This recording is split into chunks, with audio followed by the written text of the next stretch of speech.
Record it, so we're actually speaking to a much larger audience. So ask the speakers to bear that in mind.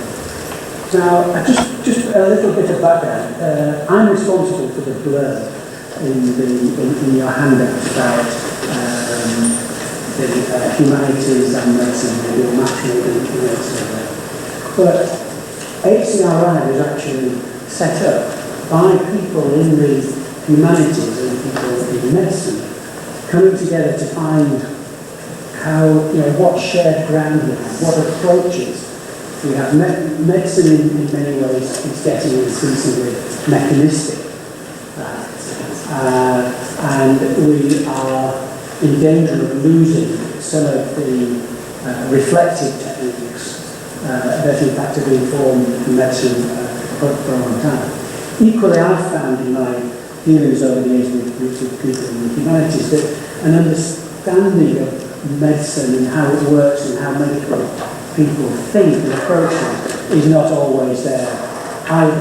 And I think what we found when people come together, there is much more shared ground than, I was going to say, each side thinks of. But in fact, there aren't sides, and this sort of art-science division, I'm sure is relatively new historically, but I won't tread on the toes of true historians.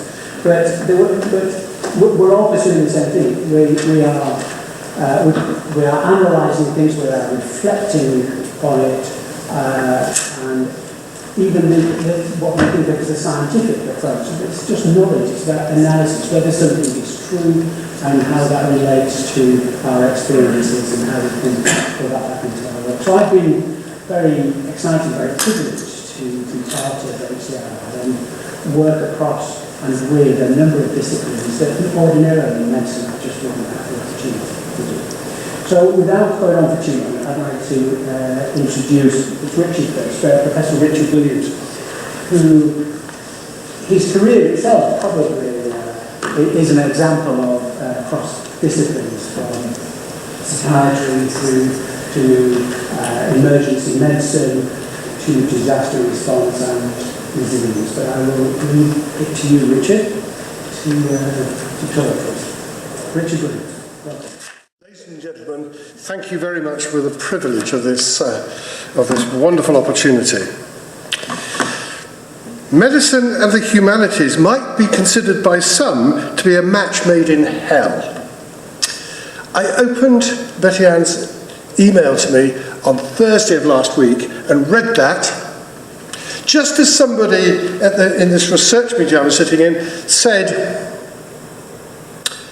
I've come to the view that mental ill health is more akin to a meatloaf than it is to a real illness.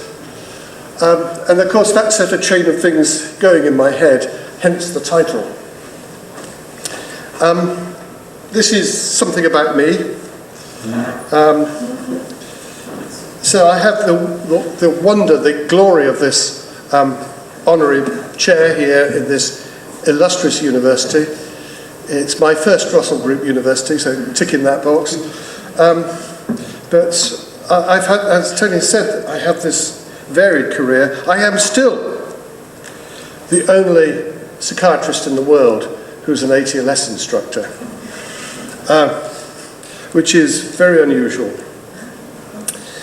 And I do all this stuff, and for the last 10 years, since I failed to be elected president of my college, I've had this glorious opportunity to stretch into things outside conventional anything. So I am a model of not being conventional. So that makes me probably the bat out of hell. When other people see me coming, I think they tend to run a mile. On the other hand, these are some pictures I was sent this morning by some colleagues from, well, anybody recognise where that might be? These are the Somerset levels. And I have been going there, and I'm going back there twice next week, because I've been intervening in their disaster. In a very respectful way, I hope. Just to orientate you, This gives you a wider picture from one slant. This is another. You'll see in the middle of the picture a sort of knoll-like thing with a castle on the top. It's actually quite steep. And this picture here on the top right is taken looking down that knoll across that expanse of water. And the road you see in front of you is now a river. At least it isn't now. Apparently I'm going to go and see this next week, there are tide marks on all the hedges. So this was the hell for the population of Somerset. The worst hell, from what I can work out from listening to them, was that the authorities could not and did not listen to what they wanted to do. And that means that, of course, they felt alienated and that other people were coming along and prescribing for them, but not caring. And there's been all sorts of tension in the Southwest about this. And I'm not going to go into great depth about this, but I've had to try and align myself in such a way as to be a go-between. Okay, so we're going to come back to that. Here are some thoughts. These are some of the things I want to cover.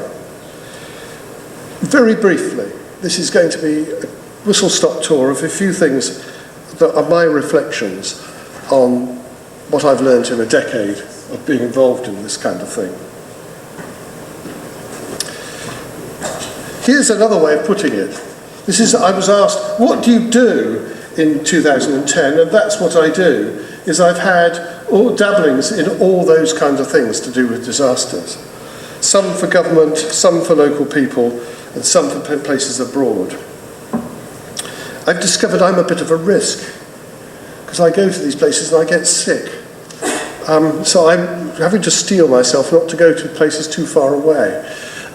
It may be a process of aging that I'm having to adjust to. So that's another bat and another hell.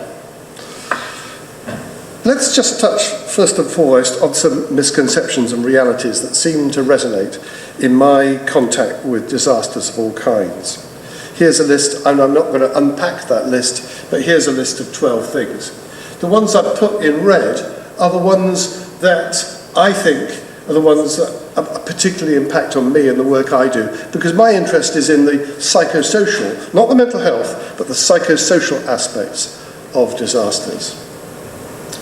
That people tell you that panic is widespread. The Cabinet Office is still waiting for a paper from me that it asked for in 2007 on panic. And all the research shows that it's incredibly rare.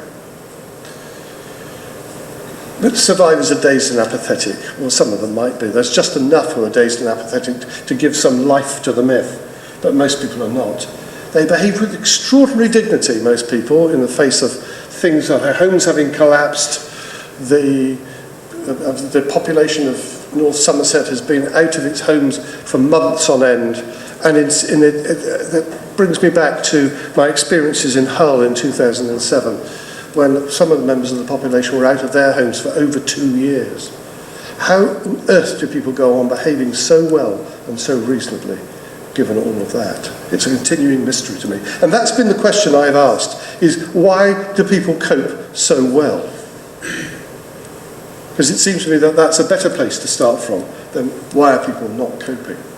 Because if we could bottle why it is that people cope, we might actually have something to sell.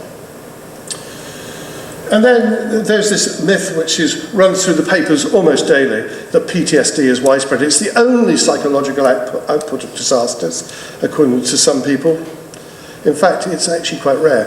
Its incidence and prevalence is probably not much greater than it is in the general population in most disaster zones. And then there's this one, which really upsets a lot of people, is that crowds are a bad thing. They frighten the authorities, crowds. But in fact, they are where the coping comes from. Here are some of the challenges that I have faced and I want to draw your attention to. No time to answer them all, but I'm particularly concerned that if most extreme events are distressing and stressful, how do people cope? And how should we categorise and understand those responses? And I'm not sure that the language of mental illness is the language that I would want to encourage. But on the other hand, a significant proportion of people does become unwell as a consequence. And that's a bigger proportion than would have become unwell in more ordinary circumstances. So we need to recognise that too. So I'm not going to be a nihilist and deny that there are consequences for people's mental ill health that come from being involved in disasters. But the key to me is a quote from the church warden of Barrow Bridge, who said, "Why is it that the Gold and Silver Command was unable to respond to what the population wanted?" And he thought that that would be worthy of a PhD thesis. I actually think he might be right, that there is research to be done here. Is that why do people come in the name of responding and rescuing other people, and actually then impose their judgment on the situation? And that really does cause very considerable concern. It led me to conceive of the authorities as behaving in an arthritic and inappropriate way. Because the population of Somerset described people coming from the county council to visit in suits and with clipboards and going away again, and they've still not divined what's come out of that. So next week I'm going to go and talk with the county council about what might come out of it. The interesting thing is, now the water's gone, the public interest has gone. But actually the recovery's only just started. So I'm interested particularly in the medium term, not the acute end of disasters. I kind of got that out of my system a bit, because that's the attractive bit. But I'm actually now much more interested in what happens when the public interest has died a bit.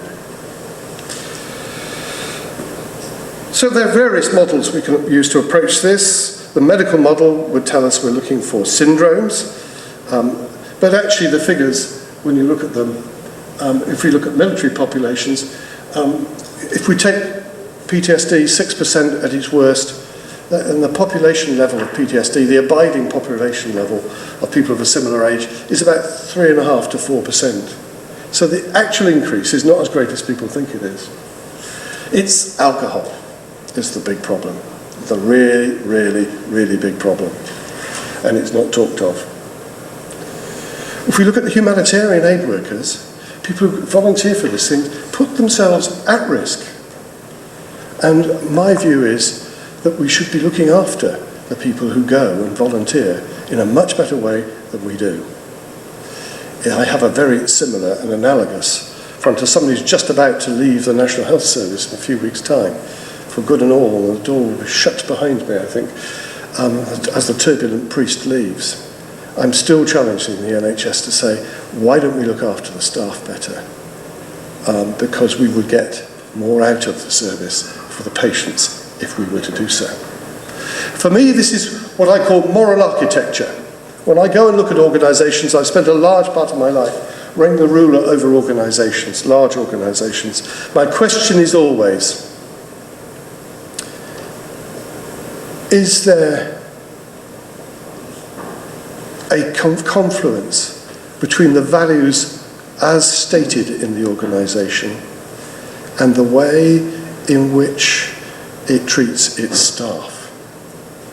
If there's a confluent moral architecture, in other words, we want compassion from the staff. If we don't treat the staff with compassion, how can they deliver it to the patients? I think in disasters you see that writ very large. If we don't look after the staff who go, how can we expect them not to run out of steam? How can we expect them to actually go the next time and give as much as they gave the first time? And I think these are some big questions that we have to get right. It's not wrong to take resources out to look after staff. And you find this convulses NGOs. I have a PhD student at the moment who's actually researching the healthcare offered by NGOs to staff it sends as delegates to some pretty difficult places in the world. And I have to say to you, the quality of care is not brilliant. We are still, though we're being more optimistic and very brave about it at the moment, in an economic downturn. But there are large chunks of the world which are permanently in an economic downturn. In fact, it's never upturned yet. But we know that this is damaging, and I'm waiting for the mental health impacts of what we've been through in the last 5 years to run through into the population. And I think it takes about that time for it to do that. Why do I mention this? Well, often the consequences of disasters for the local population is a downturn in their economic success and the circumstances that surround them. And I think that's probably the biggest reason as to why we get into problems with mental health. It's not the trauma itself, I think, that's the problem. It's all the other aspects of poverty and social deprivation that are provoked by the event that actually probably bring about the problems. Now, this slide is a quick bit of butchery. It's a summation in just one slide of what I think all the psychosocial and mental health effects are. The indirect effects at the bottom are what I'm talking about here. Why is it that we seem to get it wrong? Why are we saying on one hand that soldiers who go to combat zones are not necessarily quite as severely affected in terms of mental ill health as we might think? But on the other hand, 10, 20 years down the line, they seem to have some enormous toll. And I think it's because of the poverty they suffer, the breakup of relationships, and their changed social circumstances that comes when they leave the family of the military. That has actually got a lot to do with that. And I think that stands as a kind of message, not just for the military, but for lots of other organisations. So I'm particularly interested in those longer term effects at the bottom of the slide and the things at the top, the primary stressor, the event and what effect it has, and the secondary stressors that it brings in its wake. What were the two things that really upset the population of Hull? Anybody like to guess in the longer term as they recovered from having their houses full of water? Nasty, dark, stinking, contaminated water. But what were their two things that they said to me, very generously, that really got to them? Well, a rhetorical question perhaps. It was dealing with the insurance companies and recalcitrant loss adjusters who weren't sensitive to their needs. And it was dealing with builders who actually saw this as a way of making a lot of money very rapidly. These are what I call secondary stressors. They don't need to happen. They're consequent on the primary stressor, but they cause disproportionate havoc and keep the stress going for a long period of time. And that's what we see in flooding, and that's why I'm still interested in the people of the Somerset levels, and will go on being interested, I expect, for probably about a year. Because how do we actually make sure that they don't suffer the secondary stresses that wouldn't impact in the crisis time with the waters up to the windows of their houses?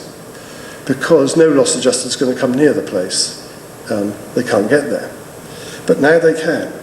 Are they going to go through the same trials and tribulations as did the population of Hull? How do people respond? Well, we know quite a lot about this. When I was writing the guidance for NATO and for the Department of Health in this arena, I commissioned a university, indeed the Robert Gordon University in Aberdeen, to do some work for me by going through and doing a literature trawl of all the acute stage effects on people. And here's a list. And so the word psychosocial for me means emotional, cognitive, social and physical reactions of people.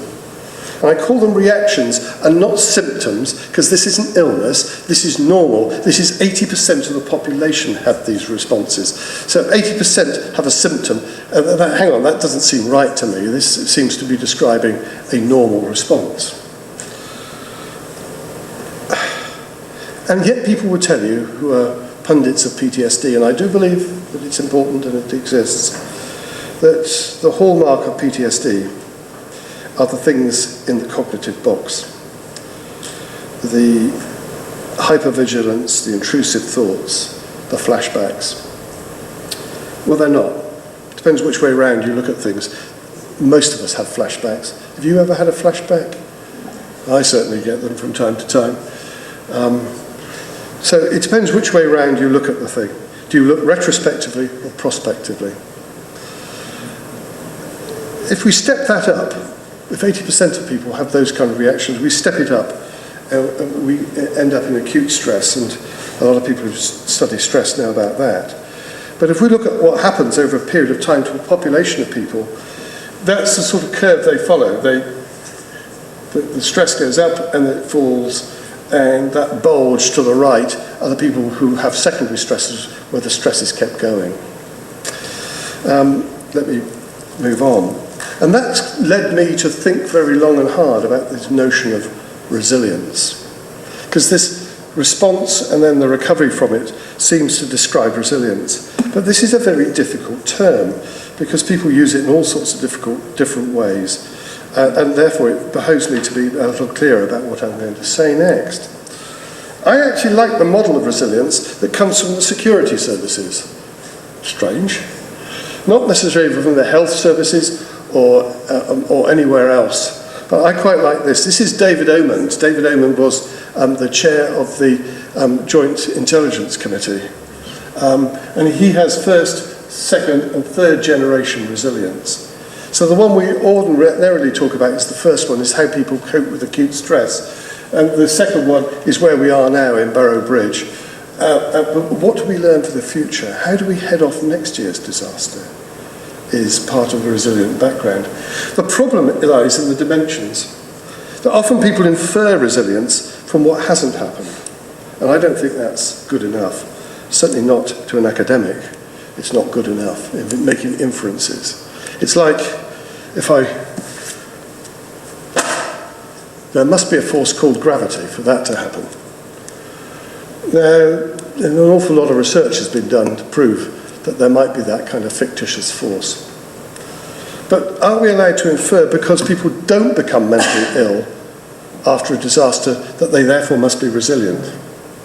I don't like that. That doesn't seem good enough. The second one is there must be traits that people have which make them more likely to cope than other people. And there are one or two, but they're mostly about people's experiences in relationships than they are about personality traits. So I think we can probably discount that one. Much more interesting, I think, is this notion of resilience as an interactive process, a social process, about which I think the humanities have more to teach us than probably medical science has. Hence, I'm trying to, in a way, steer myself straight into this hell of the middle ground between medicine and the humanities. So I spent a lot of time with social scientists recently trying to work out what some of these things are. But before we get there, here are just a few contemporary definitions of psychosocial resilience, as I prefer to call it. But I've ended up with this one in the middle of the slide because I'm not sure that all the things we've talked about in the past are necessarily the most important thing. It's probably the quality of our care in relationships that is actually probably the most thing that holds the greatest variance. I had the great privilege of meeting some social scientists in 2008, 2009, and who had looked at what actually happened under the streets of London on 7/7. How did the people in the tubes actually behave one with another? And it's very clear that how they behaved was the key to how they coped. Here is a slide which are the outputs from the studies done after 9/11 about how people coped in New York. And it's very clear that social support, and I'll define that in a moment, is probably one of the most important aspects of the whole thing about what makes people cope. But there are these things that come from people's backgrounds which are not irrelevant. Much more important is a social identity. If you share voluntarily a social identity with other people, we're all members of many, many different groups. We're in this group here now. I just had a little group with Tony talking about other things to do with HCRI and where we go with some of these things. So we all float from one group to another. And most of us are voluntarily sharing our identity with a whole lot of people. And that is, in my view, where our strength comes from. That if I am asked to put resilience anywhere, it's in the interrelational space between people. It's about these collective resources, and there, as I promised you, is my definition of social support. So it's measurable. It's social interactions, which are a bit difficult to measure, but it provides actual assistance, the kind of assistance that people want, the kind of assistance that the people in Boroughbridge didn't get from the authorities, and hopefully they might in the shortish term future. So it's about embedding people in a web of relationships. We looked at this in a curious experiment we did, looking at decontaminating people after a chemical incident. There are lots of chemical incidents that take place across the year. Most of them never reach the headlines. They're chemical spillages and things like that. They're not anything to do with terrorism. But we actually produced 3 conditions in this experiment by varying the firefighters' behaviour who administer these showers to decontaminate people. And I won't go into this, but I could at great length on another occasion, except to say 2 things. Well, first, here's the model, the computer model that we generated with some of the statistics linking it. And we had these 3 different conditions. The legitimacy of the firefighters in the eyes of the people being decontaminated was clearly critical. The shared identity among the responders, the shared identity among the people who are being decontaminated. But the best circumstance of all is if you could create a shared identity that involved the firefighters and the people who are being decontaminated. And then you've got the greatest agency and the greatest compliance. So gaining public cooperation, I think, turns on these kind of things. Now, because this is a very short talk, I'm actually having to go at great speed through things which could be unpacked with enormous advantage. There isn't time to do that. I'm just tempting and taunting and tantalising, I hope.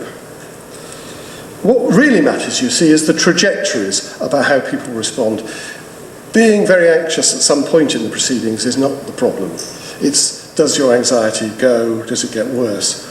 Or does it remain chronic? Here's a slide from a piece of work showing actually there are all sorts of different conditions, trajectories through. If you take that thing that says PTSD, I'm not sure it's really PTSD, it's a measure of stress. But you see that most of the population who go through something nasty, these are American soldiers who were mobilised on more than one occasion. Their anxiety levels go up minorly. For another percentage, they go up dramatically and they become ill. But you've noticed the numbers are very similar to the numbers I gave you before. And some people start off chronically anxious anyway, and some people are mildly anxious and get better. So the trajectories that people take are what I think we should be looking for. And so I describe them as resilience. If those are people who have mild anxieties that get worse, then get better. Recovery is people who take longer to recover, and that describes at least 90% of the population. What are the general principles for intervening then? Very quickly, we know from hard-won experience that early intervention is important, and this is not a medical thing. This is about being a human. And again, we've got a lot more to learn from the humanities about managing these sorts of circumstances than necessarily from clinical medicine. But we also know from wars that doing these things close to where they happen immediately with an expectation of recovery and simple things really work is what this is all about. And that's what I've been advocating in Somerset, is let's do some simple things. So we're having a meeting in the pub next week. We can be a bit more methodical. We can have approaches that are based on personal psychology, and I'll unpack that just a little bit. And then approaches that are based on social psychology and using people's social identities to actually support them. Just to unpack the personal psychologies, these are the proven things that work in the acute stage. And that's then led us, now endorsed by the World Health Organization, to design this thing, a bit of a hodgepodge of approaches called psychological first aid.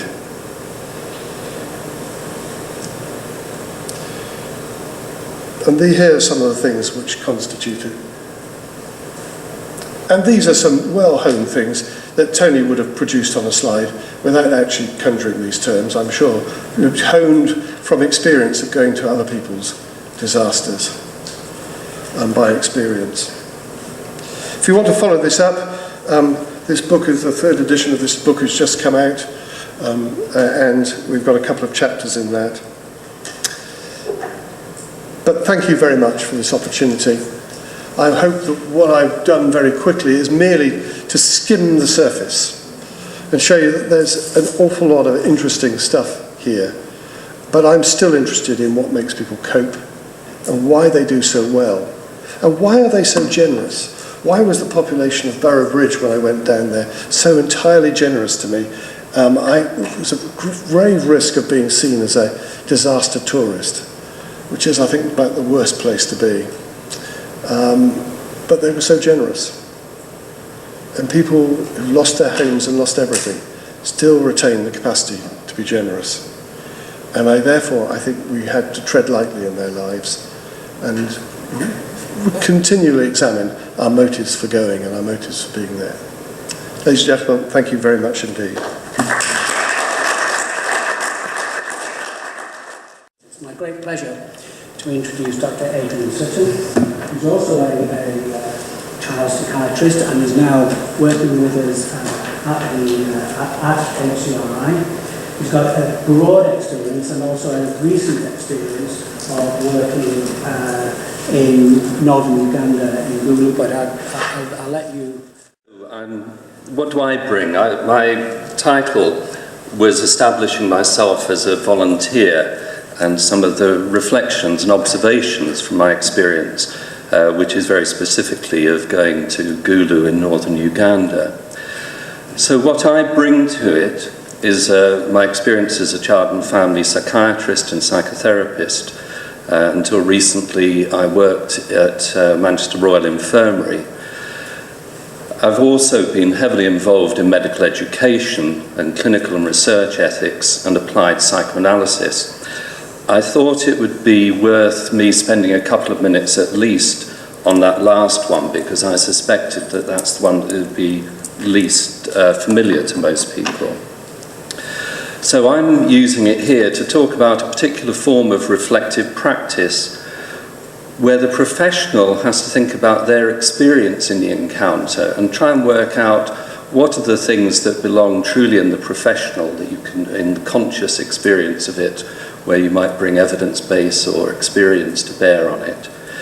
But also bearing in mind that there can be unconscious processes going on within oneself, between you and the other people there, that give you information that can be useful in your care of those patients. So some of the things are things you need to make sure you don't start attributing to the patients, so that you don't act out upon them things that really belong with your personal life. But other things can tell you something about what they're struggling with.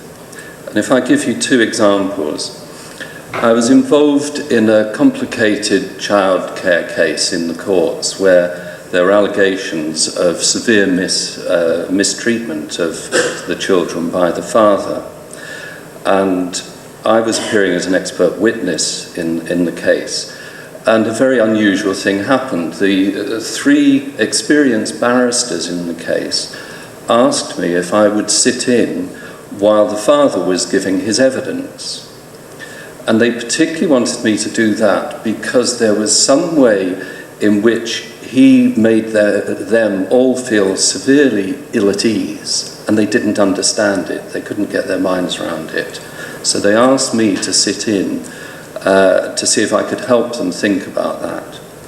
So while I was listening to him giving his evidence, and I was due to give evidence next, I tried to both listen to what he was saying and to ponder upon it. And that also meant being aware of what was happening in me. And I found myself feeling uncomfortable and ill at ease and anxious. And I then reflected on this a bit, and I thought, well, this isn't quite like the form of anxiety I usually feel just before I give evidence. And I always would feel anxious, in anticipation to try and be properly attentive. And then I thought, well, could it be that the sorts of things that are being talked about and he is saying are making me feel like this? And I thought, well, I'm used to hearing about these things. Yes, they are awful. I don't like hearing about them, but this isn't usually how they discomfort me, disturb me. And then I had the thought, well, if I felt, well, this was a man, I should say, just to exemplify what was happening, he started accusing the barristers not only of being incompetent but also lying, and then applied the same to the judge. And I thought, well, if he felt as uncomfortable as I feel, I think he would shut up. And the idea in the psychoanalytic thinking is that I was experiencing something that was switched off in him, the ability to manage himself in his own cause, if you want. He was not doing himself any good. So that's one example. If I then come across to another example about what was evoked in me, and this was on one of my recent visits to Gulu, where a child had been brought to the clinic, and he was from an orphanage, living in a children's village, and being cared for by the house mother who brought him. And he had an appalling history, and we listened to this and we were able to think about it. And then the house mother started talking to me about her own experiences, and she had had experiences of her family being killed by the Lord's Resistance Army and all sorts of struggles. And I had this conversation with her on the basis of me wanting to learn more, and I was thinking very carefully about not being on a sort of disaster tourism approach. And at the end of that day, I was full of admiration for this woman and what she was doing for this boy and for her own children. And that evening, I found myself feeling very tired, and I thought, well, it's midway through the visit here, and that's often when it catches up, and it was a day off the next day. And I thought, well, yeah, I'm just tired. And then the next day I was doing like a sort of blog thing for my family, and I was sitting in great ease and comfort by a swimming pool typing up this. And when I got to recounting this lady's story, I found tears just streaming down my face, just completely taken over by it, but not in a way that perturbed me. And in fact, I stopped feeling tired. And I took that as being something about what was communicated to me of the overwhelming nature and profundity of experience that somebody like this woman was dealing with. And it would have been too easy for me to just think of it as being, well, I was tired halfway through the trip. And it comes down to how do we look after ourselves when we're doing these things. So I'll throw this in, and I'm being a bit tantalising as well, because these things are really much more complicated than a couple of minutes really allows. But I'm guided by a term that was coined by Keats, and if you Google it, you'll get good explanations of it. Negative capability. Now, this sounds as though it's a negative thing, but it's not actually. It's about the ability to just be there and observe and receive, take in what's happening around you, rather than trying to make sense of it. So the idea of just being able to be there. And then I couple that with the phrase negative culpability, which was coined by me, and which if you Google it, I don't think you'll get any hits. When I wanted to complement this negative capability with the idea of negative culpability. That is, that you don't go in, I get so irate now about we've got to call somebody to account for this, rather than, well, can we get an account of what did happen? Can we do something that will make things better for the future? And I think those two things are the basis for sound science, and they're certainly the basis of what is called psychoanalytic neutrality. That means that you're prepared to just see what is happening, allow yourself to hold it in mind and not jump to conclusions and close your mind prematurely by wanting to account for it or to make somebody take account for it. How I describe this in practice is when you're there with something, you feel like screaming, what on earth are you doing? One finds the space inside oneself to say, I wonder why this is happening in this way. So also thinking about the terms of conflict. Now, conflict in psychoanalysis is a very fundamental issue. It can be conscious, we can know we're in two minds about something, or it can be unconscious. And that's where things can happen inside us. And the concept that Freud brought is that in response to some turbulence internally, then defensive activity happens that is unconscious. So that may be things that become characteristic of a person. So we might feel it as thoughts or feelings, pressure to act in some way, or pressure actually against action. Or you can just be numb. So, psychoanalysis always does this, doesn't it? It can be anything. But I think it's important to say we have to think about individuals. It can be manifest externally as behaviour, and sometimes that's how we think of somebody's character, isn't it? Characteristically, one person under stress may behave in particular ways that relates both to the external events but also to the unconscious processes going on inside them.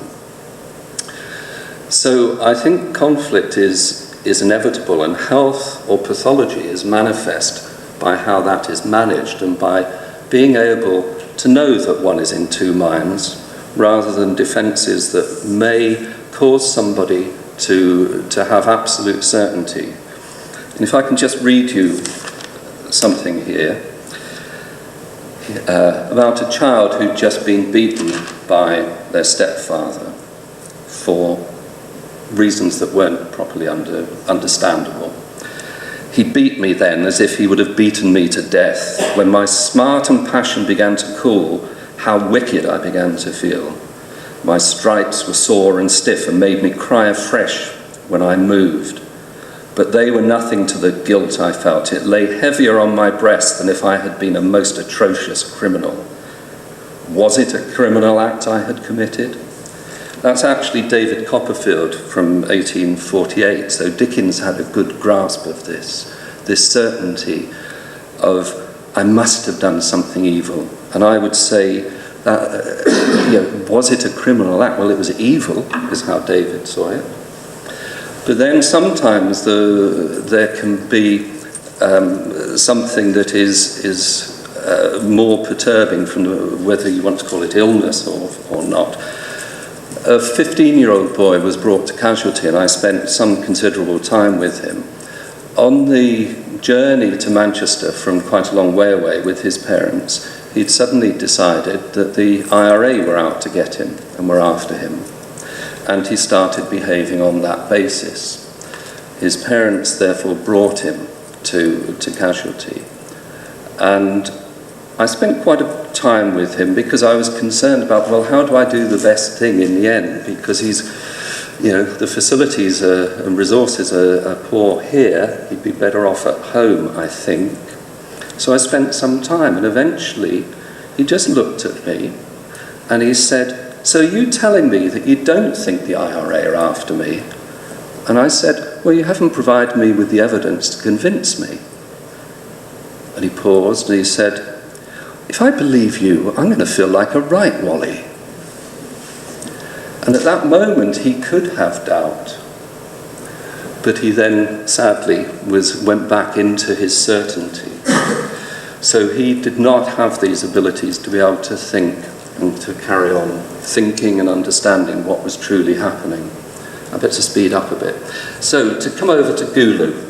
So I've been going to Gulu for the last 3 years, to the university and the medical school and the regional referral hospital. The link started in 2006, was the first contact, and has been continuing since then with staff going on the ground. It's a medical education and capacity building project, I think would be the fairest way to describe it. And if you'll indulge me for a second, it is admirably led by Marion Surgener, who is here.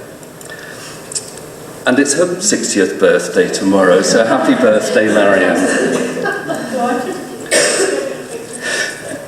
So, when we were out there last summer, we were doing some communication skills training with the medical students. And something that had been niggling away at me for a while crystallized for me. I was listening to this language that the medical students were being taught to how they must build the patient's confidence in them. And this just didn't feel right. I thought, well, who are the best people at building people's confidence in them? They're fraudsters. They're the Jimmy Saviles of this world. So that rather than trying to act upon somebody else's mind to give them a view of what you are, I think the key must be demonstrating trustworthiness. That is, one behaves properly. And that it's far more about demonstrating trustworthiness than seeking to build somebody's confidence in oneself. And I think that's important. And I just want to mention here the idea of volunteers' codes of conduct. And have we got any Irish Gaelic speakers in the audience? Right. So this is from an organisation called CoLove. I doubt if it's pronounced like that, but I tried it. And I'd say it's a good idea to have a look at it. I think it is, their code of conduct is very worth looking at. And it leads on to the idea of trust and trustworthiness. This is another excellent paper by Annette Bayer. Trust, where one depends on another's goodwill, one is necessarily vulnerable to the limits of that goodwill. Reasonable trust will require good grounds for confidence in another's goodwill, or at least the absence of good grounds for expecting their ill will or indifference. These are profound issues about trusting other people and also being able to trust in the environment that we're all living in. And in these catastrophes, it's the environment that has previously been trustworthy and around which whole communities have been built, like in the Somerset Levels, which suddenly the foundations are shaken.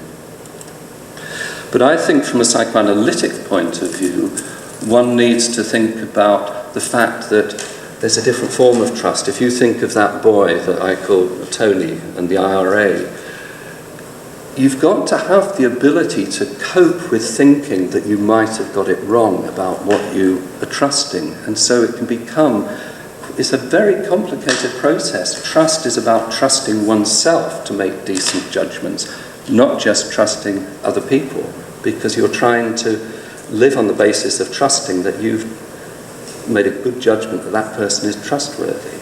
And these are the sorts of things that time after time one thinks about with personal disasters, if you want, like abuse. I also think, and I'll give you an example of this later, I think there's something about confidence in one's right to be an active participant in decisions, rather than simply subject to the orders or whims of others upon whom one depends. And I'll give you one small example of that from my own my own experience. Just to mention two current issues in northern Uganda that this is very relevant to. I've just had some discussions with Jolina Abika, who's doing a PhD in Gulu, about land ownership and the trust issues that are arising there. The whole community was disrupted. People were brought into internally displaced people's camps.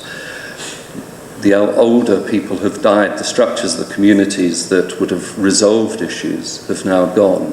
The knowledge of physical boundaries of people's land is not necessarily clear. And then there's a much wider issue that I do just simply want to mention: peace, reconciliation, and forgiveness. Forgiveness, it can sound like a terribly good thing for somebody to ask for forgiveness. But actually, if they ask for forgiveness, they're putting a responsibility on the person who was the victim of whatever the action was to take responsibility for what happens next. That's quite a big responsibility. I'm just touching on that. There's going to be, in September, I'm introducing one of the cafes, Psychologiques, on that topic. So I'll move on from armed forces to market forces. So 2006, Gulu was redesignated post-conflict zone after 25 to 30 years. And before that, remember, they had Idi Amin in charge of Uganda. These posters were just outside the hospital administration offices. And I can't understand how they got there, why they were there, and they're still there. Now, is this just, information transmission for people? Or are they trying to, banks aren't now known for their trustworthiness, are they? Are they recruitment posters to recruit people into the army of debtors that are going to be worldwide? At best, or even if you only think it's a minimal thing, if you look at the circumstances in which most of the people in this community are living, the idea of owning a home is a long way from them. And I also object to the westernized images as well. Weekend before last, we heard what superficially sounds like a terribly enlightened thing to say, that internet access is a universal right. Well, I'd like to recommend to people that they read Honora O'Neill on the issue of rights and responsibilities. Because how can internet access be a universal right?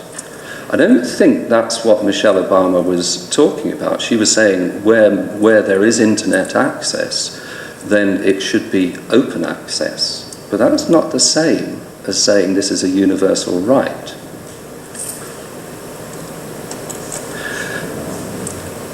Sorry, I need to go. This was another advertisement that was in Gulu, or near Gulu, just in the last couple of years. So this is a lie. The UN didn't say that it was a human right. Is there too much hot air coming from me? They didn't say that it was a human right. They said that where it is available, then it was a universal right to have open access to it. Now, am I just playing with words? Well, I don't think this advert would be allowed in this country. It may be legal in Uganda. I don't think it's decent, honest, or truthful. Because I think seeking to make something that is non-essential, albeit desirable, is not right. Implication that somebody may be withholding it, that's the tacit message, isn't it? It's your universal right. And I don't know if you saw on the MTN one, they're going to give you a massive 10 megabytes free. So conflating aspiration and expectation, I believe, is corrosive. You can challenge me as to whether or not that's something I speak with authority on as a child psychiatrist. I think I could. I can argue my case given more time. But I think we need to think of this as a form of grooming. just as much as we would people, you know, like Jimmy Savile and all those sorts of people. So here we have the post-colonial and post-conflict world.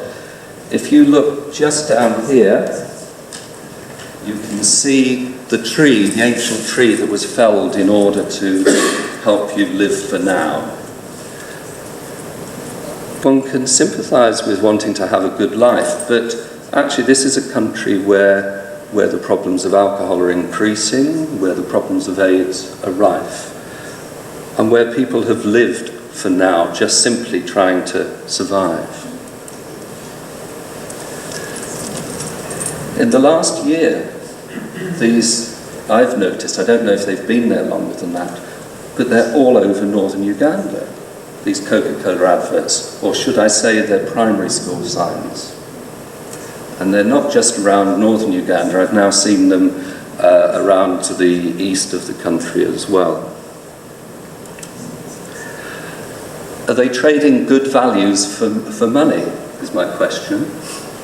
Here we are. Are they just going to import all the diseases of affluence? And look, 70% of the population of Uganda are 25 and under. How vulnerable might they be to this form of advertising? And I do think it's a public health issue. I think it's a basic issue that these people have the means, or have the money to buy the means to impose themselves in this insidious way. So just briefly to finish, I want to give you two examples of things that I've had to try and get my mind around, and I'll just describe them, and you can think about how you might have dealt with them, and then you can ask me afterwards what I did do. So here you can see I'm teaching with the medical students. Now this is a teaching area that's on the open ward, and we were doing case presentations. It's not the sort of thing I would normally want to do in an open situation on the ward, particularly as some of the patients used to come and join us. They used to sit down and be part of the tutorials and seminars. But I had tried doing them in a side room, and it was just impossible, the heat, and there was no ventilation, no air conditioning. Even if there was air conditioning, you couldn't rely on the electricity, so you couldn't have planned it. So I had compromised quite profoundly in terms of my normal feelings about privacy and confidentiality. But just round the corner behind me is the seclusion room. Now this is a place where patients who are a risk to themselves or to others can be locked, and they would have been given major tranquilization and be placed in there. And it was very perturbing to be in close proximity to this at the best of times, but what was even more discomforting was the fact that the door, it didn't have a door like we would have here. It had iron bars, it was like a jail. So the person was on full view.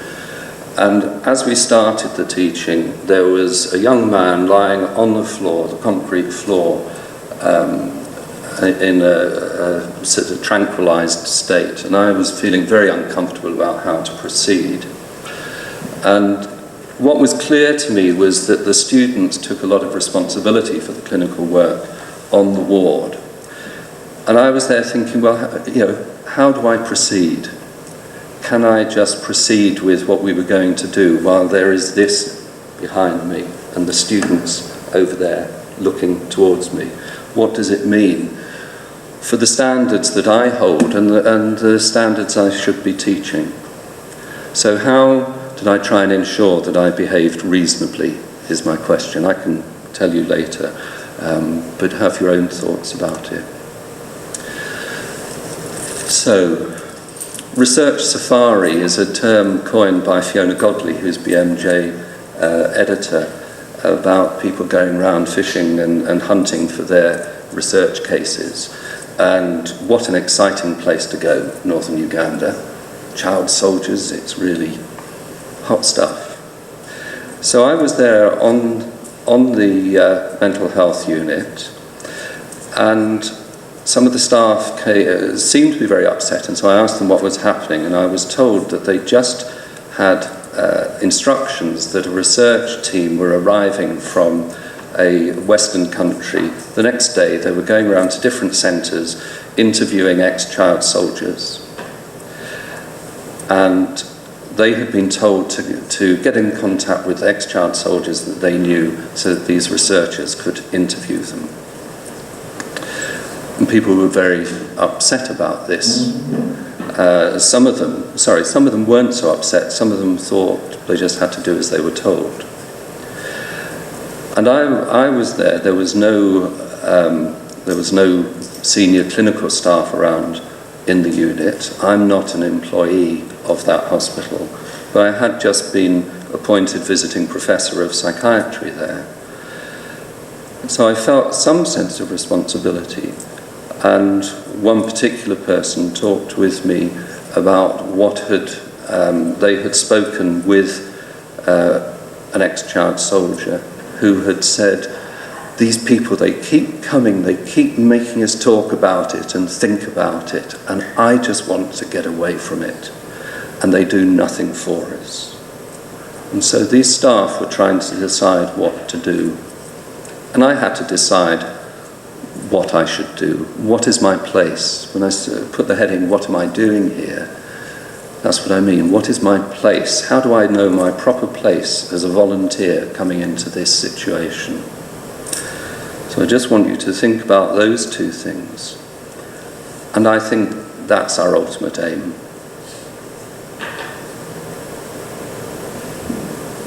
Thank you. On Richard's talk first, and Richard spoke about the dignity and horrors of survivors of catastrophes, and particularly focused on the need to understand mental health going into some of these arenas and understand the community needs. And he spoke particularly of the Somerset example, which is very local to us. He spoke about, and this took particular relevance to me, that we can have a gold and silver command structure who are organising a scene, determining a response, but actually not listening to a community and what the community needs are. And I think Adrian touched on that as well, about his role as a volunteer, and many of us are volunteers all over the world, in this need to have observational skills when we're there, to understand a community, to not close off your mind or make assumptions or judgment in situations that perhaps are unfamiliar to you, and again, to not impart our Western views or Western influence on certain communities. And perhaps I can relate that to something that I experience, and I think I can relate it to both a local example and an international example, about the need to understand mental health, behaviour, culture, anthropology, social input, and an example of really where the humanities link very much with clinical medicine. And that's my experience with MSF, Médecins Sans Frontières, in northern Sri Lanka. And many of you will know that there was a conflict out there that was hidden really from the international community for a number of years, and really only came to light towards the end of the civil war, with a huge amount of destruction to the northern part of Sri Lanka, where the Tamils were targeted rather than just necessarily the Tamil Tigers, the terrorist group at the north. And I went in shortly after that with MSF, and by far the greatest influence that we had as a team, a mixed clinical and non-clinical team, was the mental health support we provided to that community, and allowing them or giving them a platform to grieve. And that influences health directly, in the sense of, I would see patients presenting with a physical or somatization of illness, so pain or headache, and much of the descriptors that Richard used in his table about how someone may present who suffers from post-traumatic stress. And in order for me to practice an effective and successful medicine, I needed to understand the background. I needed to understand what this individual had been through, understand their mental health needs, and something that is really, really hidden, I think, in many communities, and perhaps Uganda as well, is this understanding of the importance of mental health in how a community continues to develop and really recover from, in my case, conflict. But the same will exist with disaster as well. And so I learned more about the interaction between mental health, behaviour, culture, politics, and its effect on clinical medicine with MSF than in any other area I've worked. But perhaps there's an overlap as well with the emergency department. And Anisa and I are both emergency clinicians and have not had much training or background in perhaps psychiatry, mental health training. We don't at medical school. I know many of you here are BSc students, and when you go back to medical school, you won't have much exposure. But it's fundamentally one of the most important areas to understand. And we're still very poor at managing it in the emergency department. And we still make that assumption of that young girl who has taken an overdose, or the alcoholic who's come in with another relapse, or the person who self-harmed, that we don't give them the time. We make a judgment. We don't sit back and observe or question why perhaps this has happened, or perhaps give them the attention we need. And I think we can learn a lot from understanding mental health, having our eyes open to this and how that will impact on our care of a patient, but also how we learn across different specialities. And from stepping away from purely clinical medicine in a hospital, I've learned more from being engaged with anthropologists, sociologists, politicians, medical historians, than I have from really any other aspect of my life and professional life particularly.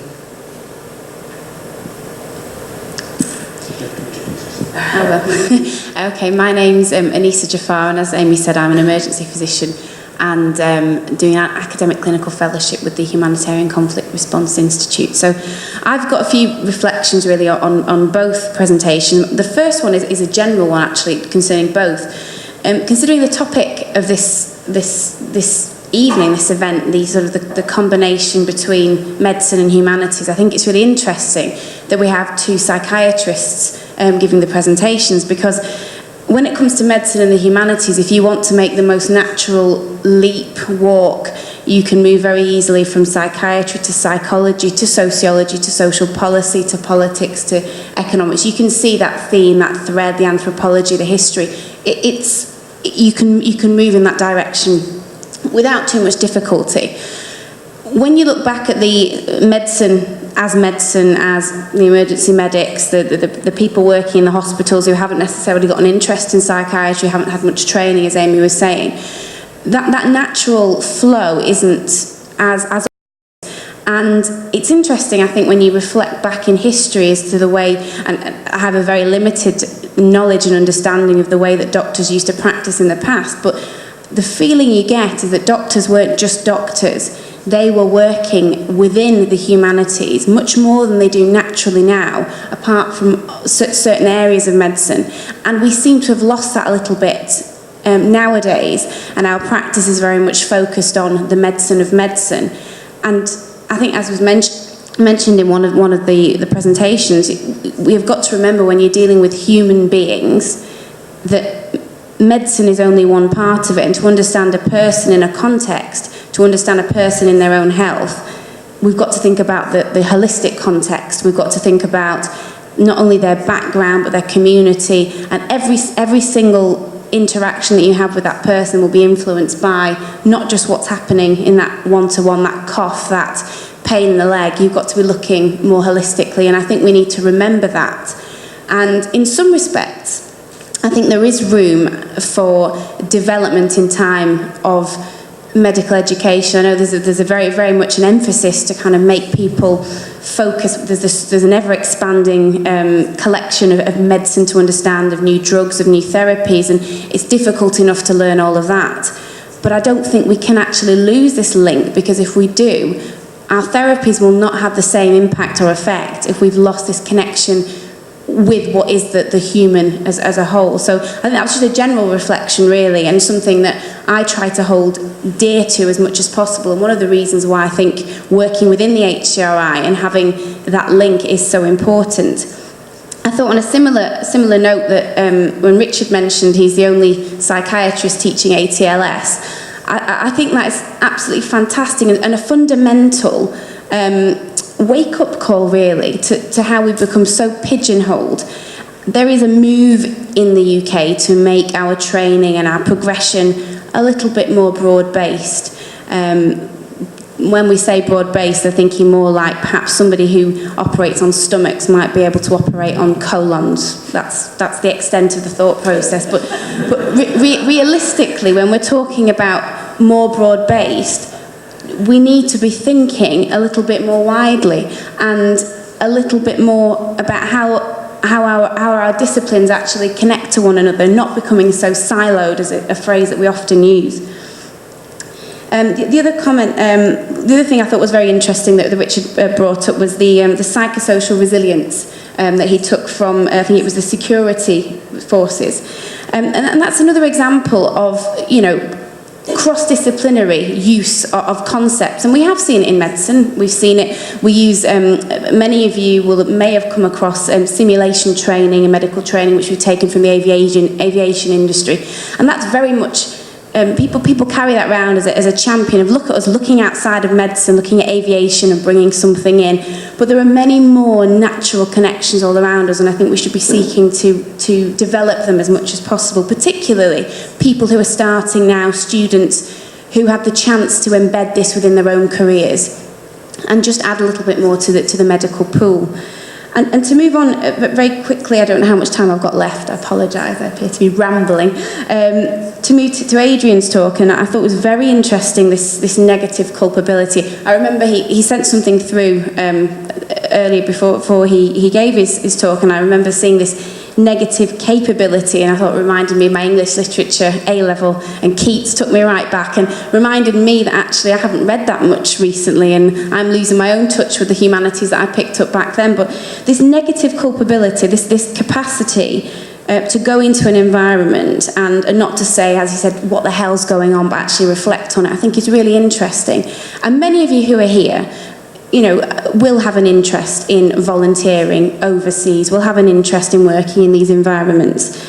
And to be able to go there and not to react and to understand and observe is really important. And I have one example of my own experience, because when you go out there, no matter who you are and how reflective you are, you will want to do one thing. You will want to make some impact. Now, if it's a small impact, a big impact, you will want to feel as though at least you were of some use while you were there, because the overwhelming feeling is that you take more than you give because you're gaining the experience, etc., because you want to be humble about your presence. At the same time, you would like to think and like to be able to deliver something. I spent 4 months in a rural placement in South Africa, and I spent a lot of time trying to learn how the emergency department in inverted commas, ran. I was the emergency department for a lot of the time, and that was a shock to my system. And I tried to understand the systems, how they were so different to the way things work in the UK. And at first you have this kind of enthusiasm, this drive, this needs to change, this should change, this won't work, this doesn't work, why doesn't this work?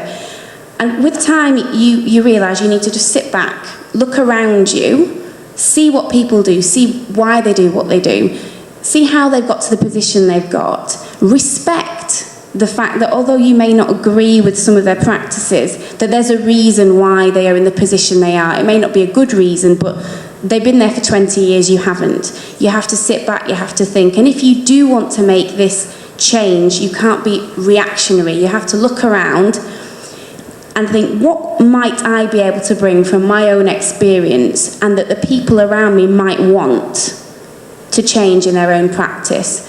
And that for me it was quite a revelation about patience, and also about the benefit of perhaps these short bursts of time spent abroad can provide great benefit to yourself and other people, but also the longer term and the building of relationships and the building of trust is crucial really to the impact that we can have. So I think that's probably most of my reflections, so thank you. Thank you. There's a couple of things for both of you. I was interested in your patient not just because he was called Tony, and he had an Irish connection, but what if you can't trust yourself? And the implications, because I found in emergencies and in disasters, people continue sometimes doing things that are clearly at times inappropriate or not helping, but it's what they think they should be doing. And is it, do you think, because they can't trust themselves? And if they don't do that, then who are they going to trust? They've got to make that bridge and that leap across to trust somebody else, to give up what their instincts might be telling them, which reflects something that Richard was saying, about the dead bodies and the fear of dead bodies, which we all know that people have this, but it's quite a leap of faith. It's so counterintuitive. So I was just wondering, how do you think that is a factor, and what tools should we be looking when we deploy to these things to try and would it help us engage more quickly? I don't think I'm qualified to answer your question. What would make me better qualified would be to sit and listen to people describing what happens. To be there and to observe and to ask questions and to listen, and then I might be qualified to give an answer. Otherwise, I think you're far more qualified than me. I was just struck by this. I wrote it down when you said it, what if you can't trust yourself? I just wondered whether that is a feature that I'm seeing and perhaps haven't recognised it as such. That's why people are behaving in that certain way.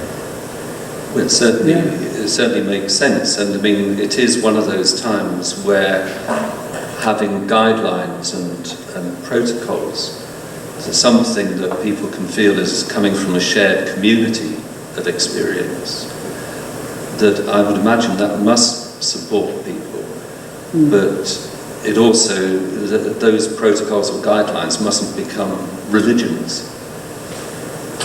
Yeah. Richard? Yes, I'm going to fly some kites, because I think that's where I'm best, is provoking people. The whole business of that experiment I was telling you about, that grand experiment involving 150 people, was reacting to a chemical spillage, was built around this whole notion of trust. Would these 150 people trust the emergency services to give them the right advice and to protect them from a noxious chemical?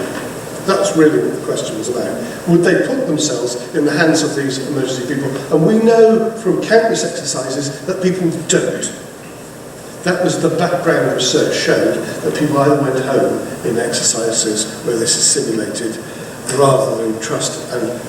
Because we were asking them to take all their clothes off. Well, we didn't in actual fact. We let people keep a swimming costume on. But we were still asking people to do all sorts of things that people would not ordinarily do in front of strangers in a car park in the University of Sussex. I mean, the passers-by thought this was weird. We were asking for trust at a series of levels. We were asking, so we did ask them questions about what they thought of the researchers. Did they trust the researchers? But we principally were looking at, did they trust the firefighters and the advice the firefighters were giving? The more time the firefighters spent, though they were wearing these suits which make communication almost impossible, and the more ingenuity they put into actually understanding the population of people they had, who were strangers, the more cooperation they got. I mean, that is, you get more trust if you invest some of yourself. So that's kite number one. But kite number two, which is probably a slightly higher flying kite, is, I think, the conundrum I'm trying to put to you about why the commanders don't listen is, I think, a negative consequence of fearing that we won't be trusted. That the population won't trust us. I'm not sure I even trust me. So, actually, I get into this notion of command and control as a means of covering that up. And I'm called the Gold Commander. I'm the police chief superintendent, and etc., etc. And I'm the Silver Commander, and I work for ambulance control. These are the kind of common analogies. And people actually work to algorithms rather than solving the problems that actually confront them. And that is actually both that stops trust building up with the population, but it's actually a lot of lack of trust in yourself too. Is that reasonable? I don't know, it's a kite I'm flying, I'm just trying this on for size. And I just wonder if, I think what Adrian was talking about in trustworthiness and trusting yourself and trusting other people is actually the nub of what this is all about. I was very impressed the way trust came through in both of what you were both saying. Those things, when I showed you that table of dependency, the model, I mean, if you add up all the things there, they amount to trust. What we've done is to break down trust into some smaller components. And seeing the person as legitimate, that they are actually the sort of person that you could trust, is one of the early stages of trust. If this person is a dentist, why are they giving me advice about ingrown toenails? The legitimacy is not there, so we're actually going to question the trust before we can get around to the relationship. So I actually think that this is the nub of a lot of things that go wrong in our communities, and they get magnified by disasters. Disaster kind of does this because it all now matters in a very short space of time, and we have to go around trusting strangers. I have a feeling that, you know, and I sat there listening to what I said about this, and I thought, no, that's right. I mean, I think that's what I was trying to say in a less articulate way. I think these are fundamental concepts, Tony. But I don't know if there's anything in what I'm saying as an explanatory model as to why people get into not listening to other people. Of course, once you stop not listening to other people, the trust is gone. So it's a self-defeating manoeuvre.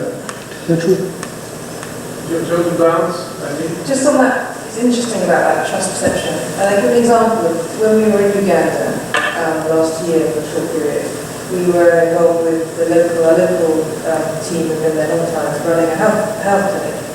And we had Sean, a Western medical clinician, and we had Charles, the local Ugandan clinician, who was an expert of expertise in all that community's health. Knew that community, knew them individually, knew their health needs. Now, from the community's perception, I'm sure, when we opened this clinic, every single one of them queued up to see Sean and not Charles. Because Sean had come in as a Westerner, and the perception is that Sean is perhaps, maybe it's trust, maybe it's more experience, maybe because he's a Westerner doctor, he's got going to give them better care, but in fact he would give them probably less good care because he doesn't know that community. So I would ask well, I think we can automatically have the experience yet to not trust them. Yeah, well I think we can automatically generate a trust from a community who perceive us as Westerners coming in, particularly in, what disasters, because of that status as such, rather than earning it through... Absolutely. And that's a risk. And that's a risk. Oh yes, and that to me conveys a huge level of responsibility. I mean, I can go very psychoanalytically theoretical, if you want, about regression into omnipotent modes of thinking, which is that you attribute everything to this Mzungu, this white man, and the Mzungu buys into it, it feeds their narcissism, and it becomes enacted because it manages anxieties. It keeps hope alive that somebody really knows what to do. And perhaps in the situations you're describing, and I'm saying I'm being theoretical because I would want to listen to you, but that idea of, well, I've just got to do it. There's no safety in any other way. There is nobody who knows what to do, so I've got to know it. And if you buy into it... We're back to the command and control thing. I wanted to... First of all, thank you very much for two very interesting papers, very rich. There were an awful lot of slides that we didn't have quite time to read, so it was very frustrating. So, in terms of quick response, I failed the test.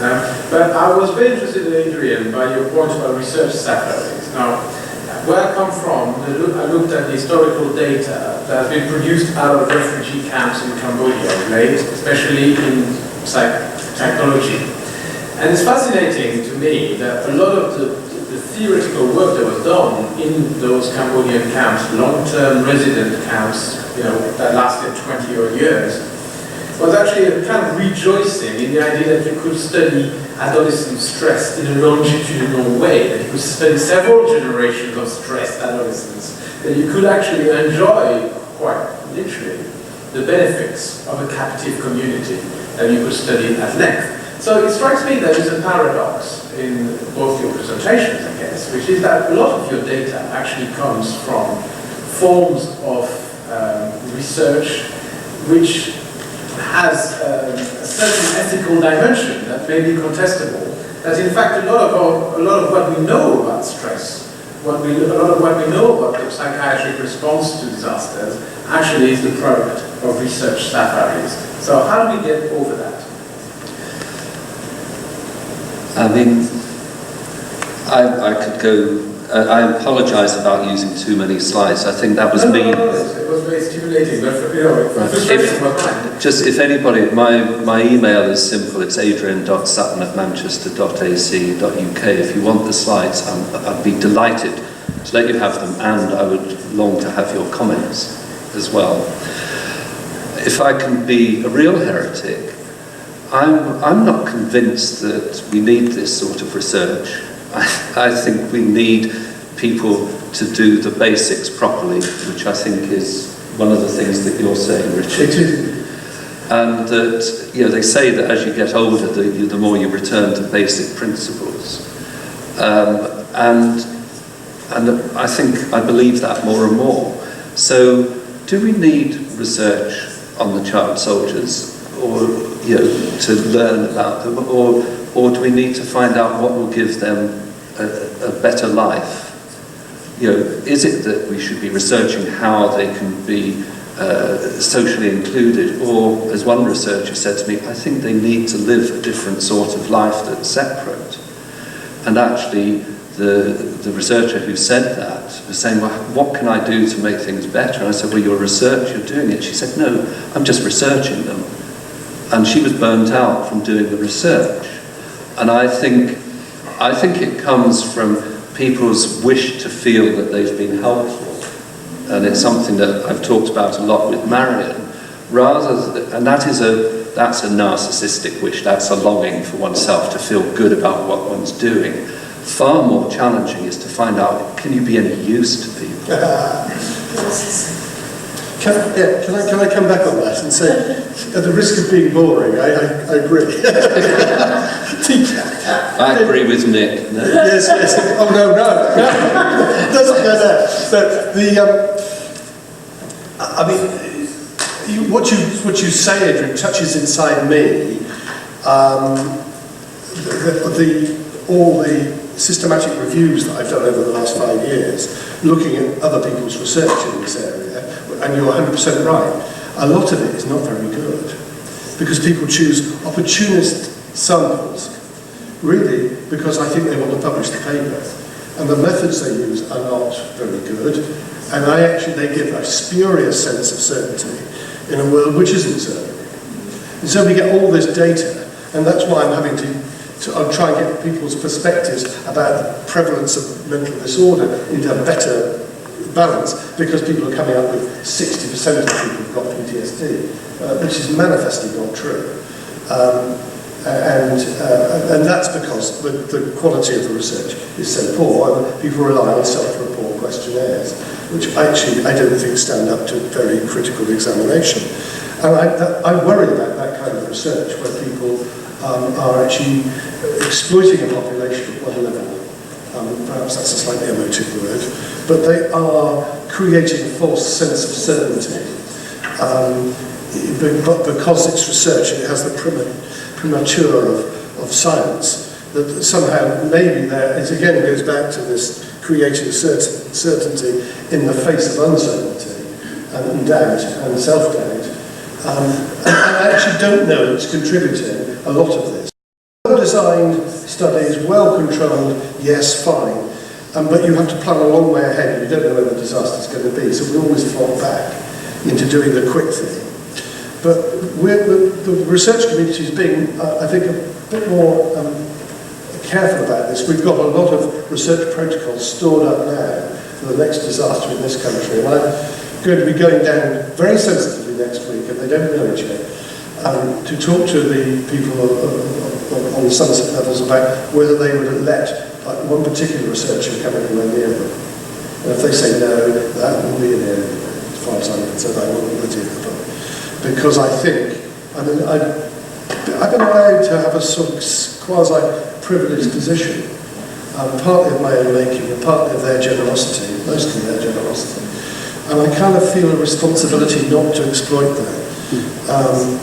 So I think I'm saying in rather different words, but actually amounts to the same thing, exactly what you're saying. And I think I'm agreeing with you. We've got to be very careful of the false optimism of science, that somehow we've created a reality which may not be any closer to humanity than actually, in fact, it may take us further away, because we're actually using the process of medical science to actually fill the gap that you two were talking about. How do you function as a person in this, is my question. Well, what's interesting in the research I looked at is just how self-fulfilling the prophecies it made, and just how prevalent PTSD was in the sample that was generated by this kind of endless repetition of research on the same group or very different groups. Can I add to that? Sorry, because there was something I had to leave out, otherwise you would have got even more slides, which was a thing called nodding disease. Has anybody here, apart from Marion, heard of? Yeah. And this was something that you can read on the Centre for Disease Control from the States about this epidemic. And actually, if one challenges and asks some questions, what one can really say, is that there are some children who do this sometimes. That's a clinical sign. But that was made into being a disease. And some of the children who did this were children who had malnutrition, and they had all sorts of things. Some of them had epilepsy, and some of them had none of those things. But it became called nodding disease, and then when I tried to find out some more about it and look, the reports all went back to a sort of the first paper on this, which stated that children did this, and then made the leap into saying they were epileptic, and a whole industry can grow from it. And what's disturbed me is, and I don't know whether there is such a thing or not, what I pushed was that at best it could be called syndrome, if there are some things that come together. But actually, from what I was hearing, it was a simple clinical sign that people were latching onto. And there was an outbreak of nodding disease. Well, no, there wasn't. There was an outbreak of people saying that there were children with nodding disease. Research got poured into it. The Ugandan government was one version I heard of it. It was an opportunity for the Ugandan government to, in the south of the country, to be seen to be doing something for the north of the country. It was also an opportunity for some people, politicians in the north of the country, to claim that it was the consequence of the sort of armaments that the Ugandan army, predominantly from the south, had used during the insurgency. Then we heard some other reports in the Ministry of Health. There a description that the problem was growing because if you had a child who was diagnosed with nodding disease, then there was some equivalent of disability living allowance. And so then we were hearing about concerns at the political level that doctors were being hauled over the coals by the population for not diagnosing nodding disease in their child. And you can see how a whole industry builds, rather than a question which comes back to basic medicine. And this is where I do think good basic medicine really can contribute. There is a clinical sign.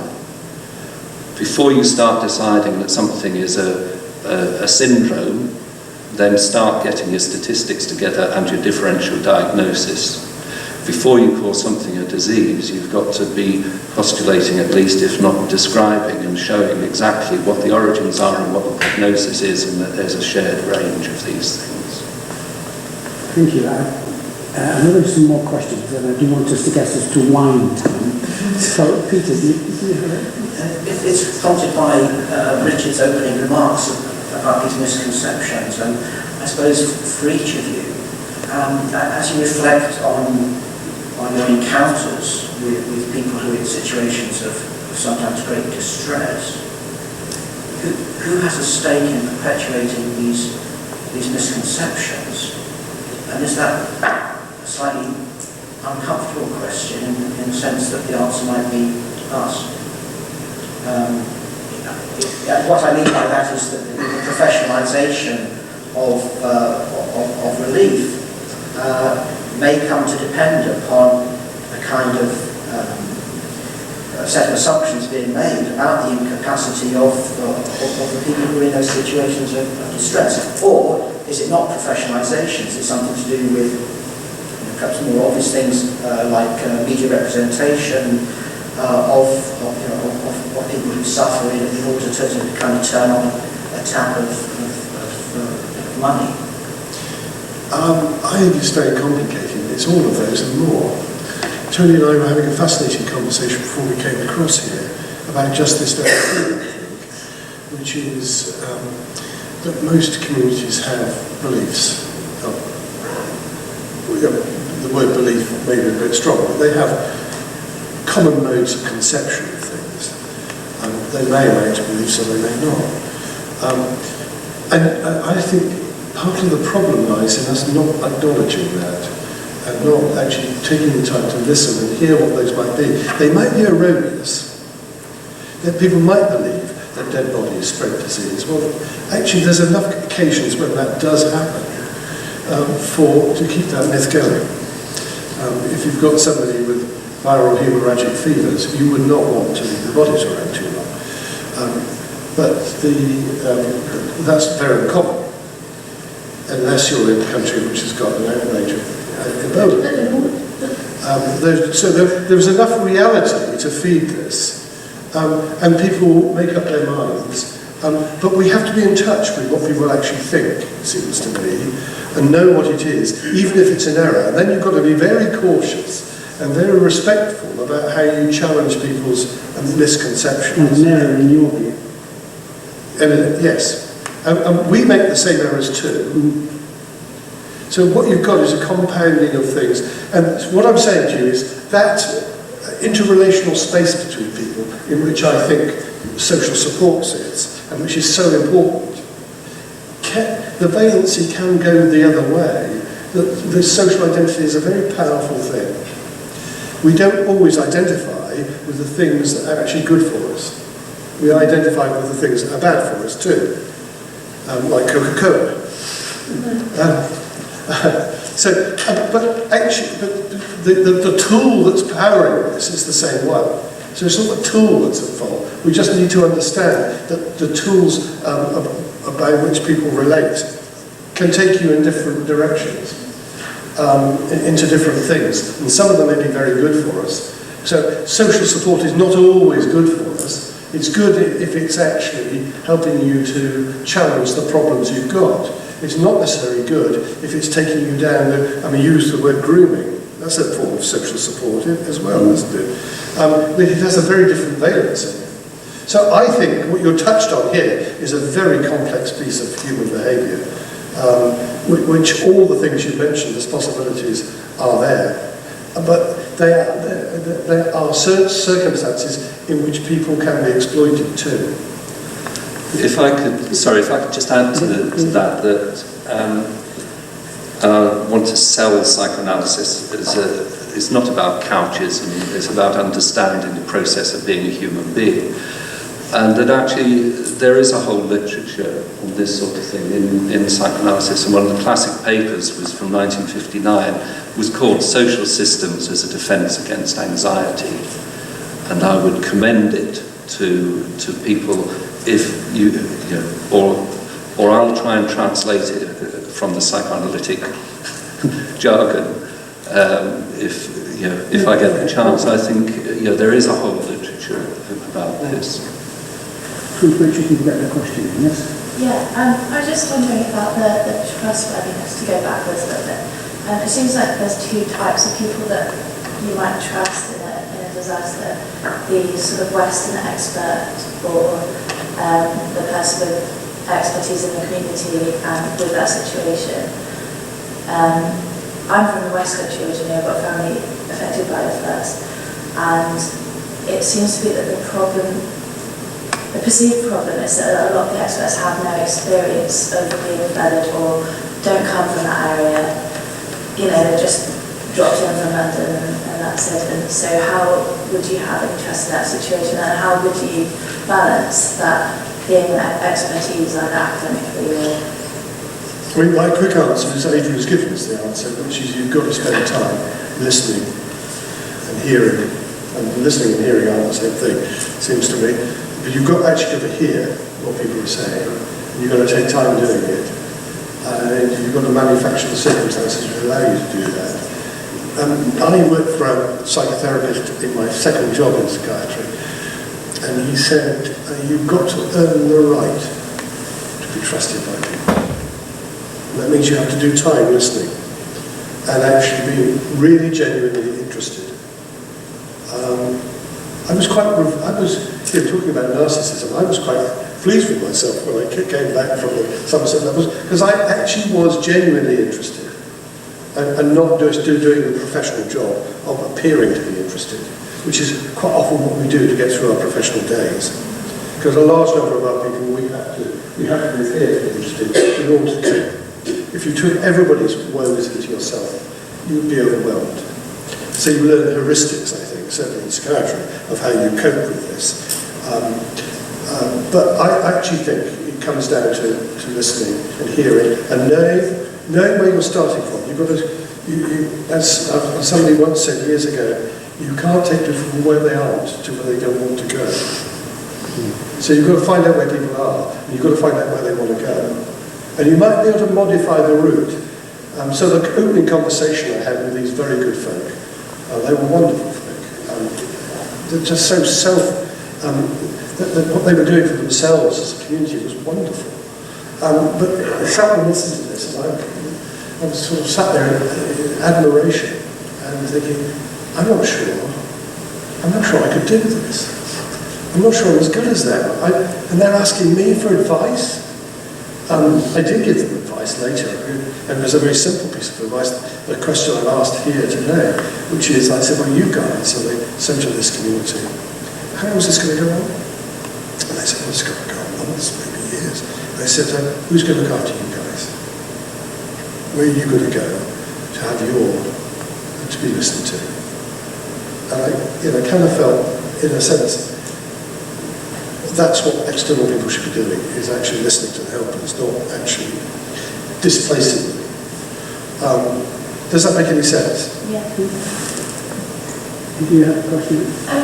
Yeah, kind of. It was sort of to do another your question about research safari, and I kind of wondered. I attended a talk that you and Dr. Hughes did a while ago about the Philippines, and you mentioned that one of the ways you try to improve the response is to make things recorded. So you've got the International Emergency Trauma Register. So you make sure now that all medical staff are registered and approved by the different hospitals to practice. Is there something similar, like a framework for people who go in to do research? Is there someone who approves that, or what's in place, or is there nothing in place? As far as I know, obviously you have to go through ethics boards to be able to go and do research in whatever arena. Indeed. And that can be a very, very long legal process, often decided upon or by people who perhaps haven't been in that environment or done that research before as well. I know there was a recent paper that you about getting ethics for certain research, and it can be quite challenging. But I think in terms of there being a registered body of researchers, I don't think there is one that exists that ticks the box to say these people have been trained, have been prepared, have experience in research, know how to in the UK, the health research has taken an interesting position, and this is not necessarily reproducible anywhere else, which is allowing to people to put up protocols for research and to get the ethics approval before the event happens. So we've created a two-stage procedure. So we'll do the 6 months due diligence on the ethics approval now, and then we go back and a selection, a subcommittee of the ethics committee will look at the actual proposal very rapidly. And that allows contemporary high-quality research to be done. That to me seems a part of the solution. Yeah, I mean, you make a very valid point about this, because of a lot of emergency aid is given because it's assumed to be of itself a good thing. And therefore, you wouldn't, then why would you research it? It's obvious that people need help. But medicine's riddled with all sorts of operations that have been shown. Just Google floating kidneys, for example, operations that were done to treat it. There's all sorts of things that happen, but it was assumed to be a good thing, and then look at it. So we certainly need to look at it. It's in a state at the moment where it's really evaluation is what is happening now of aid programs, but that's not research, and the evaluation is usually internal, and to look at, did we achieve what we set out ourselves to do, not did it actually do any good, because they're assuming they're doing good by what they do. But again, we've had the same thing in medicine where we move from it must be self-evidently good, then you move to audits, which people think is research, but it's all going along a path, and then we need to get the research in.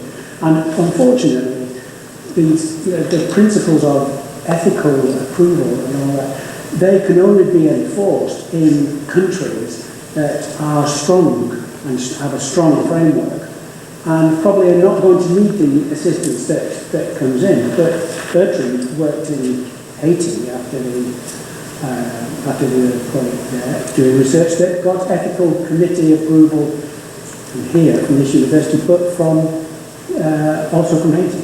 You can get it, and I mean, it was you that did it, but I'm not aware of many other research. All the NGOs we spoke to said they have an ethical committee, and to be fair, the ethical committee met for the first time to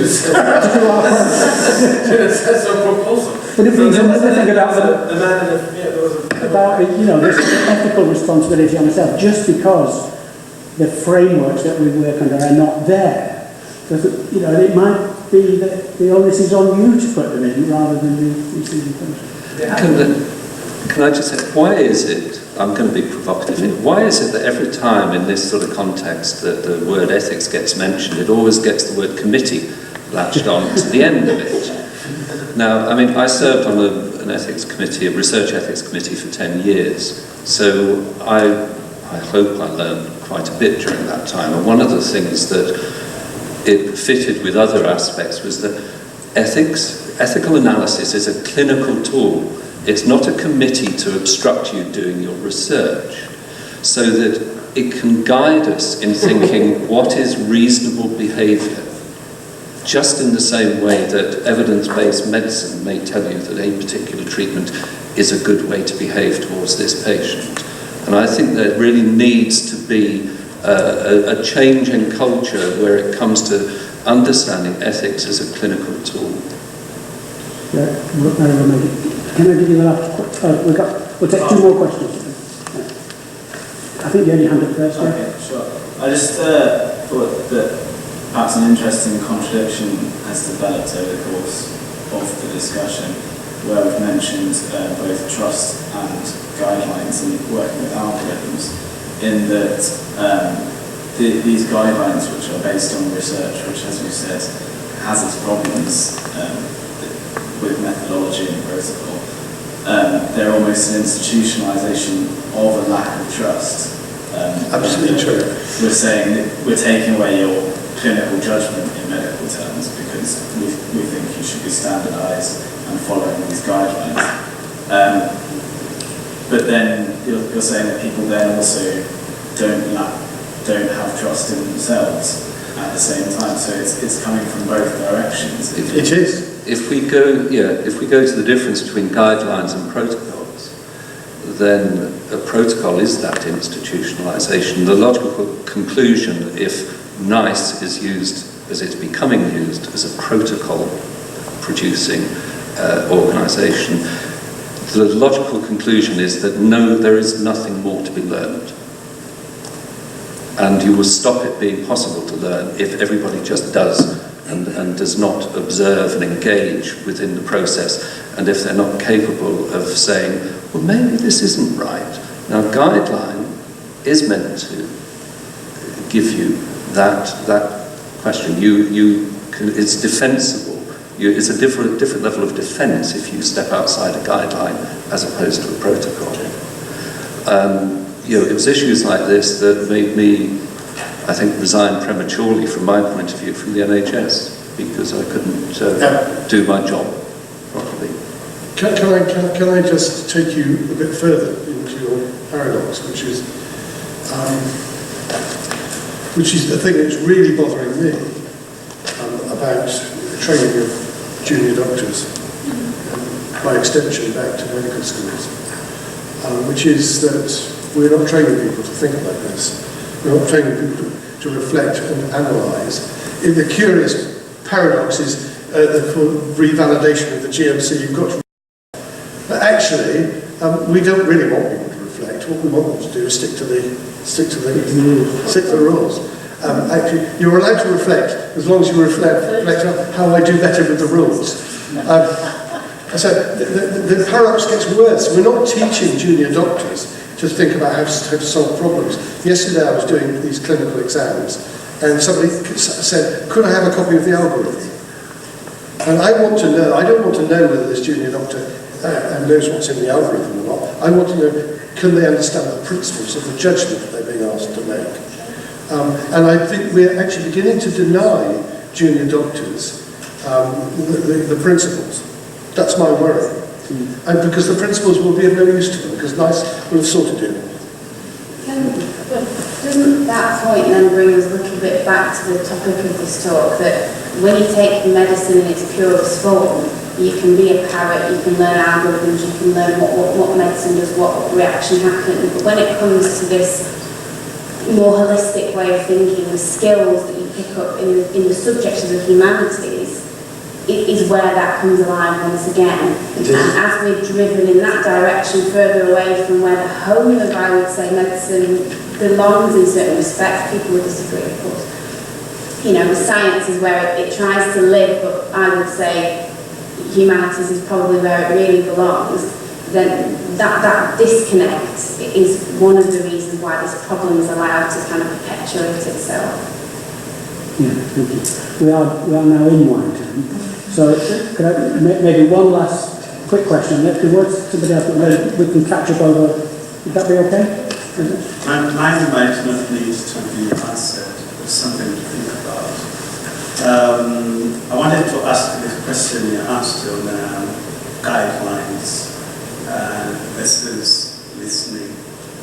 So I wanted to say that when you are listening, which is a very simple thing to do. We've been listening. We've been listening throughout this lecture. Very exciting and very simple. But when you're thinking or responding to an incident and you let people speak, already you are following guidelines. you are getting there. True. To listen. And then, when you have listened, you respond to produce a structured, so that you fit it within that structure. So what I'm asking is to say, how do you then make your listening not fit within that kind of structure and let it be directed by those people who you were listening to? And how does that work? Is it possible? Because what you're doing is reproducing yourself through the listening so that you effect your interpretation onto that kind of structure. So you are not removing yourself from the structured approach.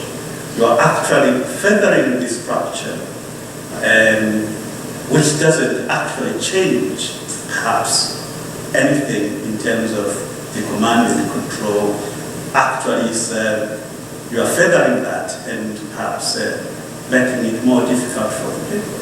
So it's something really to think about, to say, how do we reproduce this structure, or how can we manage not to reproduce that structure by saying, I'm listening and so on. So. Well, I just leave you one thought, and thank you all the speakers. I think it shows what the essence is of what we do here.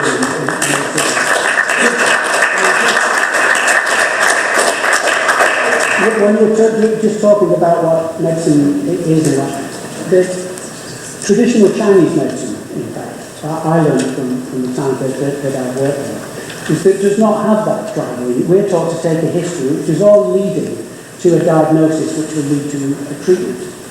And so history is directed. It's not directed. It's part of that people just talk about, out of which a pattern may emerge or may not emerge. But that's not the point of it. And even getting any treatment out doesn't matter. The important thing is that all these things are put out there, and then let's see what might or might not come out from it. Okay, thank you. Let's go. Do come and join us. Fascinating.